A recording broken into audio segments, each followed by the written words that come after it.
أعوذ بالله من الشيطان الرجيم بسم الله الرحمن الرحيم الحمد لله رب العالمين والصلاة والسلام على أشرف الأنبياء والمرسلين اللهم صل على محمد وعلى محمد. عزیز دوستو، آج رائٹ ٹریک کے پلیٹ فارم کے اوپر میں نے جس ٹاپک کا انتخاب کیا ہے وہ ہے the difference between then and مذہب، یعنی مذہب کیا ہے اور دین کیا ہے. اور اللہ تعالیٰ نے پہلی سورہ کے اندر فرمایا ہے کہ الحمدللہ رب العالمین الرحمن الرحیم مالک یوم الدین.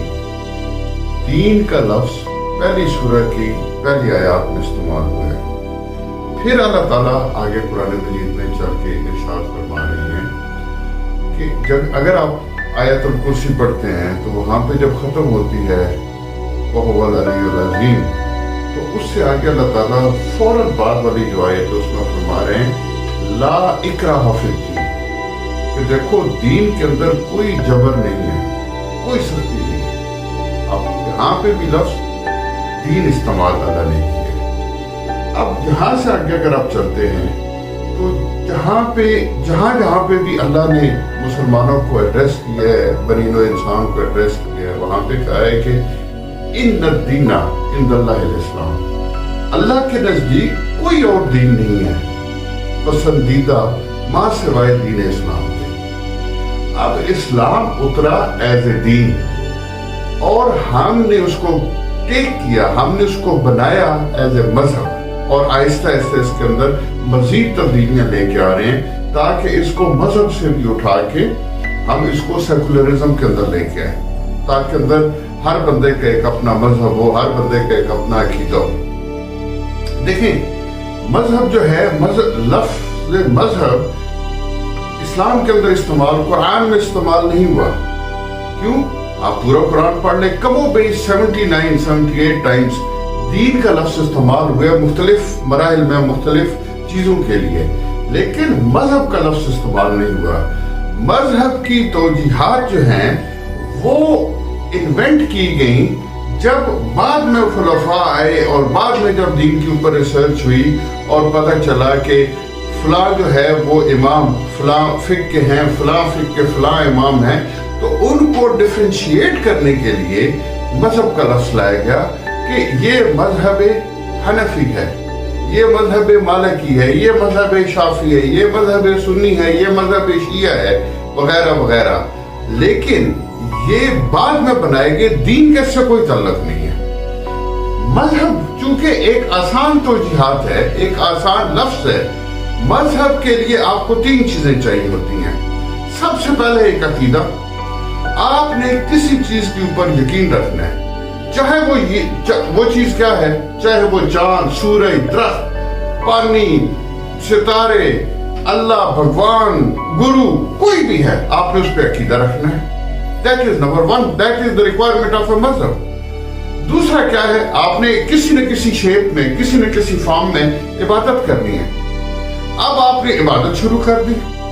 جب آپ نے عبادت شروع کی تو اس کا مطلب ہے کہ پہلا عنصر بھی آپ نے قائم کر لیا، عقیدے والا، دوسرا عبادت والا. اب آپ کو بتا دیا گیا کہ اس عبادت کے عوض میں آپ کو ثواب ملے گا، اور وہ ثواب حاصل کرنے کے لیے آپ نے ریپیٹڈلی ان جو ریچولز ہیں ان کو اڈاپٹ کرنا شروع کر دیا. اور تیسرے جو مذہب کے اندر ہے وہ چیز ہوتی ہے کسٹمز. چھوٹے موٹے کسٹمز ہوتے ہیں، بچہ پیدا ہوتا ہے کیا کرنا ہے، جیسے وہاں پہ پانی انگلینڈ کے اندر وہ ہولی واٹر ہوتا ہے، اس سے وہ اس کو بیپٹائز کرتے ہیں، ٹھیک ہے. مرنا ہے کوئی کریمیشن کر دیتے ہیں، جلا دیتے ہیں، کچھ دفنا دیتے ہیں، کچھ کر دیتے ہیں. یہ these are all مذہب. مذہب is the individual choice of the person. Whatever he chooses to adopt, he will do it. He cannot have a complete code of life. لیکن جب آپ بات کرتے ہیں دین کی، میں آپ سے پوچھ رہا ہوں، جب آپ بات کرتے ہیں دین کی اور دین اسلام کی، تو وہ انڈیویجول چوائس نہیں رہتا، وہ ایک آپ کو پورے کا پورا نظام دے رہا ہے. اس نظام کے اندر سیاسی، سماجی، معاشی، قانون شہادت، قانون وراثت، سول لا، سود کیسے حرام ہے، کیوں حرام ہے، جوا حرام ہے، شراب حرام ہے، زنا حرام ہے، پردے کی کیا اہمیت ہے، عبادت کیسے کرنی ہے، زکوٰۃ کیسے دینی ہے، نیبرز کے ساتھ کیسے سلوک کرنا ہے، ماں باپ کے ساتھ کیسے سلوک کرنا ہے، سونا کیسے، اٹھنا کیسے. آپ کی پیدائش سے لے کے آپ کے مرنے تک ہر ایک حصے کے قانون کا نام دین ہے، اور وہ دین آپ نے اڈاپٹ کرنا ہے. چونکہ دین اسلام ایک اللہ کا آخری دین اور قرآن ایک آخری کتاب بن کے نازل ہوئی، تو لوگوں کی یہ کوشش ہے کہ آپ کو اس دین سے دور کر دیں، اس دین سے منحرف کر دیں، اس دین کے خلاف آپ کے اندر نفرت پیدا کر دیں. اس کے خلاف آپ نے جنگ لڑنی ہے. اب مولوی نے آپ کو یہ بتایا کہ آپ نے نماز پڑھنی ہے. کیوں؟ کیونکہ نماز اللہ کا حکم ہے. آپ نے کہا جی میں نے نماز کیسے نماز پڑھنی ہے؟ جی میں نے 2 رکعت صبح پڑھنی ہے، پھر 4 دوپہر، پھر اس طرح. اچھا اس کے لیے ضروری کیا ہے؟ وضو ضروری ہے، وضو آپ کو سکھا دیا. اس کے علاوہ کپڑے کا پاک ہونا، یہ وہ. پھر آپ نے کہا جی مجھے آگے چلے. اس نے کہا جی آپ کھڑے ہو جائے، قیام، رکوع، سجود، تشہد، یہ آپ نے ساری چیزیں کی. اب یہ ساری کرنے کے بعد آپ نے مولوی سے پوچھا کہ کیا مولانا صاحب میری نماز قبول ہو گئی ہے؟ تو مولانا صاحب نے کہا جی قبول ہو گئی ہے. آپ کو ثواب مل گیا. یہ سوال ہے جہاں پہ آج ہم نے آپ کو لے کے چلنا ہے کہ کیا وہ نماز جو آپ نے پڑھی تھی ٹھیک طریقے سے پڑھی تھی، وہ نماز تھی یا نہیں تھی. اب قرآن میں اللہ فرماتا ہے کہ الفحشاء والمنکر، کہ یہ جو نماز ہے یہ تو آپ کو برائیوں سے روکتی ہے. اگر آپ نے نماز ادا کر دی اور آپ برائی سے رک گئے، آپ رک گئے، آپ رک گئے، آپ رک گئے، آپ رک گئے، وہ جو پیچھے بیٹھے آپ رک گئے، ہم سارے رک گئے. یہاں پہ پاکستان میں ہر 300 میٹر کے بعد ایک مسجد ہے، اور ہر مسجد میں کم و بیش 30 نمازی ہیں.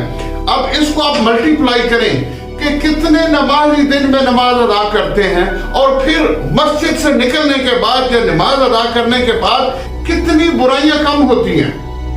This will be the answer. This will give you the answer. کہ کیا آپ کی نماز نے آپ کو برائی سے روکا ہے یا نہیں روکا. اگر جس معاشرے کے اندر آپ کی نماز نے آپ کو برائی سے روک دیا، وہ تو نماز ہوگی ٹھیک، وہ تو نماز ہوگی قبول. ورنہ کوئی نماز نہیں ہے، کیونکہ اس نماز نے جو آپ کے اندر تبدیلی لانی تھی وہ تبدیلی نہیں لائی. یعنی کہ دین کی جو روح ہے، روح ختم ہو گئی، لیکن صرف کا صرف ڈھانچہ رہ گیا.